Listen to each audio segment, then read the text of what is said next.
मृत्यु भोज एक्ट 1960।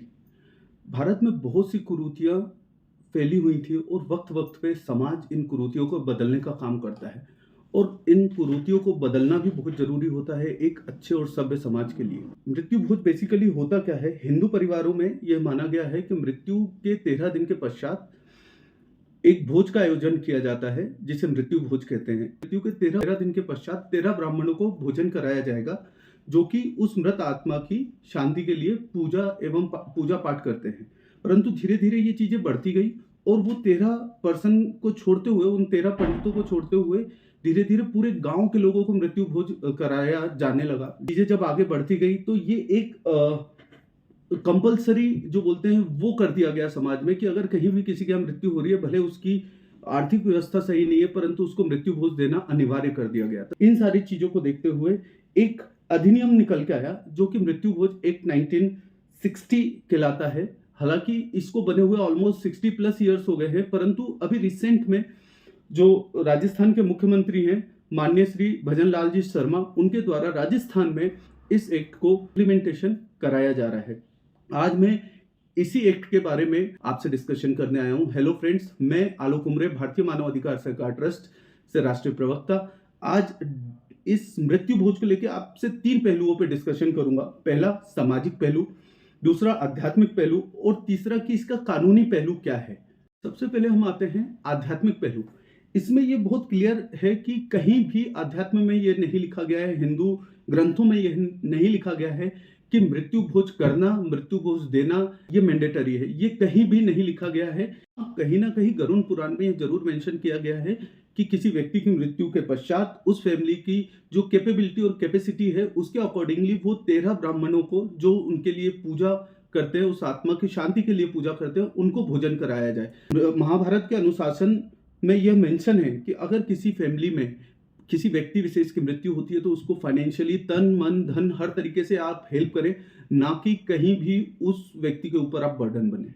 हम आते हैं सामाजिक पहलू पे। आप देखिए कि जो मध्यम वर्गीय परिवार है वो सबसे ज्यादा परेशान है इन चीजों में, क्योंकि वो मना भी नहीं कर सकता है और अगर उसके पास पैसा नहीं है तो वो कहीं ना कहीं मार्केट से पैसा उधार ले रहा है। आज की डेट में लोन ले रहा है मृत्यु भोज कराने के लिए। देखा जा रहा है कि समाज में बहुत से लोगों द्वारा इसका बहिष्कार किया जा रहा है, जो आने वाले भारत के एक स्वर्णिम भविष्य के लिए बहुत ज्यादा जरूरी है। देखिए, जो जिनके घर मृत्यु हुई है उनको हर बहुत सारे तरीकों से डराया जाता है कि अगर आप ऐसा नहीं करेंगे तो आत्मा को शांति नहीं मिलेगी, या जो भी चीजें हैं या समाज से निष्कासित कर देंगे। तो इसकी पहल हम आम जनता को करना चाहिए कि हम किसी के हम मृत्यु भोज में नहीं जाएंगे। मृत्यु भोज अधिनियम 1960 है क्या?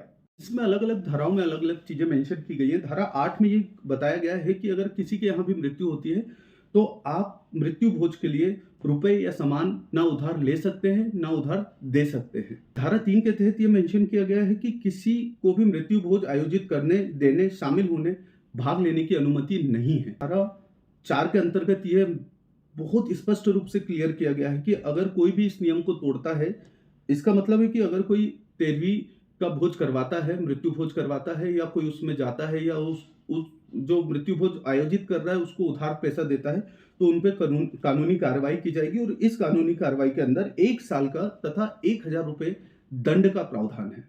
कोविड के बाद से इन नियमों को बहुत स्ट्रिक्टली फॉलो करवाया गया है तथा जो डीजीपी है राज्य के, राजस्थान राज्य की हम बात कर रहे हैं, राजस्थान के जो डीजीपी हैं उन्होंने एसपी को क्लियर आदेश दिए हुए हैं कि सख्ती से इन नियमों का पालन करवाया जाए।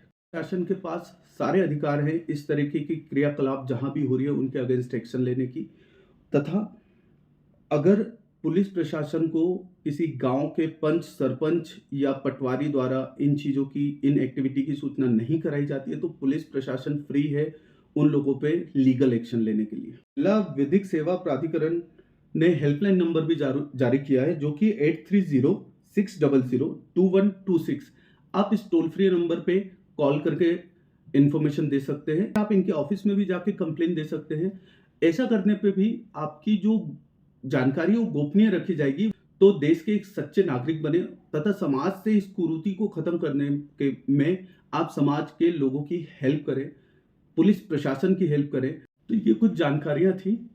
कल ही मुझे राजस्थान की एक टीम से जोड़ा गया जो कि इसके अगेंस्ट काम कर रही है। आप सभी टीम मेंबर्स को बहुत बहुत धन्यवाद जो आप इतनी एक्टिवली वर्क कर रहे हैं, और हम भारतीय मानवाधिकार सरकार ट्रस्ट के समस्त मेंबर्स आप लोगों के साथ इस मुहिम में बिल्कुल साथ हैं। वाले टाइम में भी आप और हम मिलके बहुत अच्छे से इन चीज़ों को इम्प्लीमेंट करेंगे और एक बेहतर समाज की गणना करने में, एक बेहतर समाज बनाने में, हमारे देश का नाम रोशन करने में अपना सहयोग प्रदान करेंगे। Thank you so much. मैं आलोक उमरे, राष्ट्रीय प्रवक्ता, भारतीय मानवाधिकार सरकार ट्रस्ट, भोपाल, मध्य प्रदेश से।